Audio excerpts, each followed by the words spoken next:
অটাল master প্ল্যানের শিলান্যাস।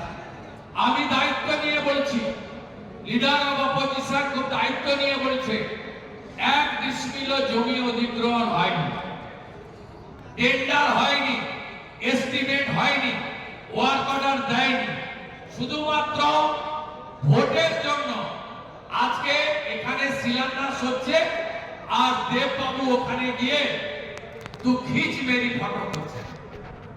বিরোধী সরকার থাকা সত্ত্বেও মোট 2023 সাল পর্যন্ত মোট 30,000 কোটি টাকা দিয়েছে। যদি 2004 থেকে 14 ইউপিএ 1 ইউপিএ 2 যে সরকারের 9 থেকে 12 মমতা বন্দ্যোপাধ্যায় নিজেও ছিলেন রেলমন্ত্রী হিসাবে শরিক ছিলেন, সেই সরকার পশ্চিমবঙ্গে 4,654 কোটি টাকা দিয়েছে 10 বছরে। আর মাননীয় প্রধানমন্ত্রীর নেতৃত্বে এনডিএ সরকার 2014 থেকে 2023-এর 31 মার্চ পর্যন্ত 30,000 কোটি টাকা দিয়েছে প্রধানমন্ত্রী আবাস যোজনা, এবং বাড়ির ইউনিটের সংখ্যা হলো 40 লক্ষ। অর্থাৎ এই 40 লক্ষ ইউনিট প্রধানমন্ত্রী আবাস যোজনার বাড়ি মাননীয় প্রধানমন্ত্রী তিনি বিরোধী দলের সরকারকে দিয়েছেন, কিন্তু সাধারণ মানুষ পায়নি। তৃণমূলের নেতারা এক একজন 15টা 17টা করে বাড়ি নিয়ে টাকাগুলো তুলে খেয়েছে, এবং নিজেদের গরু রাখার গোয়াল ঘর থেকে শুরু করে শৌচালয়, রান্নাঘর, ফিশারির যে চৌকিদারের ঘর, সেসব ঘর দেখে তুলেছে। নওদার এক তৃণমূলের প্রধান মহোদয়া, তিনি গতবারে প্রধান ছিলেন 18 থেকে 23, সেই মহিলা একা আত্মীয় স্বজনের মিলে 17টা বাড়ি নিয়েছে। সাগরদিঘির কাবিলপুর অঞ্চলের প্রধান, তৎকালীন প্রধান লাইলা বিবি, তিনি আত্মীয় স্বজন, চাচা জেঠি কাকা খুড়ি ভাইপো ভাস্তা মিলে 35টা আবাসের বাড়ি লুট করেছেন। এইটা হচ্ছে পশ্চিমবঙ্গের আসল চিত্র। বালি 15,000 টাকা করে বালির দাম তৈরি করা হয়েছে।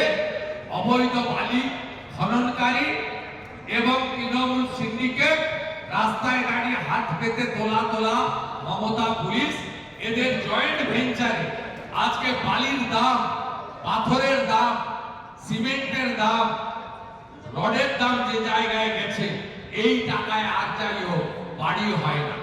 তাই এই মিথ্যাচারের পর্দা ফাঁস করার জন্য 40 লক্ষ প্রধানমন্ত্রী আবাস যোজনার বাড়ি লুট করা তৃণমূল কংগ্রেসের স্বরূপ উন্মোচনের জন্য আমি এই প্রেস বার্তা দিলাম। সাথে আমাদের রাষ্ট্রীয় অধ্যক্ষ তিনি ডিজিটাল ওয়ারিয়ার ক্যাম্পের সূচনা করেছেন, ইতিমধ্যে আপনারা সেটা দেখেছেন।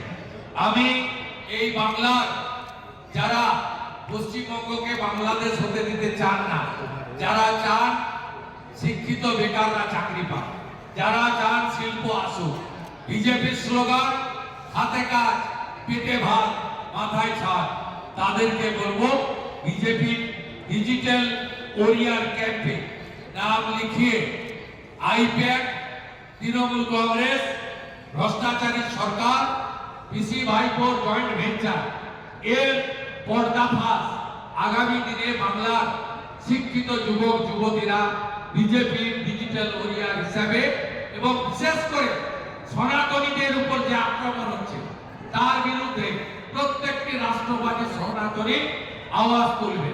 আজকে সকালে শুধু অজিত পাওয়ারজির ঘটনায় মনটা ব্যথিত নয়, বাগনানের কাছে শ্যামপুরে দুটো হিন্দু মন্দিরে সেখানে যেটা আমাদের হিন্দুরা গ্রহণ করে না এমন মাংস তার মালা করে মন্দিরে ঝোলানো হয়েছে, যেটা আমি মুখে উচ্চারণ করতে পারছি না, একজন হিন্দু হিসেবে মুখে উচ্চারণ করতে পারছি না, অপবিত্র করা হয়েছে। তাই এই সনাতনী রাষ্ট্রবাদীদের উপর আক্রমণ এবং বাংলার শিক্ষিত বেকারের কর্মসংস্থানের জন্য ডিজিটাল ওয়ারিয়ারে যুবক যুবতীরা এগিয়ে আসবেন এবং স্বেচ্ছা মূলকভাবে এদের মিথ্যাচারের পর্দা ফাঁস করবেন, এটাও আমি আপনাদের মাধ্যমে সকলকে অনুরোধ করছি।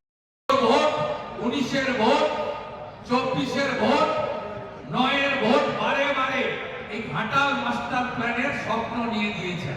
বিজেপিকে আনবেন, প্রধানমন্ত্রীর ইরিগেশন স্কিমে আমরা 50 ভাগ টাকা কেন্দ্র, 50 ভাগ টাকা রাজ্য দিয়ে বিজেপি সরকার তৈরি 1 বছরের মধ্যে ঘাটাল মাস্টার প্ল্যান কার্যকর রূপায়ণ করার দায়িত্ব ভারতীয় জনতা পার্টি। আজকের এই শিলান্যাস, তার ওয়ার্ক অর্ডার নেই, টেন্ডার নেই, বাজেটারি অ্যালোকেশন নেই, এস্টিমেট নেই, জমি অধিগ্রহণ নেই, এপ্রিলের আগে কাজ হবে না, শুধু মিথ্যাচার এবং নির্বাচনী গিমিকের জন্য এই শিলান্যাস করছেন।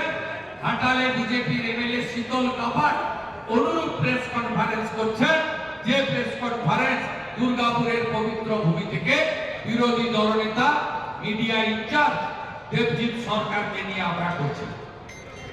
একটা ঢপবাজি মারা হয়েছে ঘাটাল মাস্টার প্ল্যানের শিলান্যাস। আমি দায়িত্ব নিয়ে বলছি, লিডার অব অপোজিশন খুব দায়িত্ব নিয়ে বলছে, 1 ডিসমিল জমি অধিগ্রহণ হয়নি, টেন্ডার হয়নি, এস্টিমেট হয়নি, ওয়ার্ক অর্ডার দেয়নি, শুধুমাত্র ভোটের জন্য আজকে এখানে শিলান্যাস হচ্ছে আর দেববাবু ওখানে গিয়ে তু খিচ মেরি ফটো করছে। আমাদের ভিডিও ভালো লাগলে লাইক এবং শেয়ার করুন। কমেন্ট সেকশনে গিয়ে জানান আপনাদের মতামত। আরও ভিডিও পেতে আমাদের চ্যানেল সাবস্ক্রাইব করুন এবং প্রতি মুহূর্তে খবরের আপডেট পেতে প্রেস করুন বেল আইকন।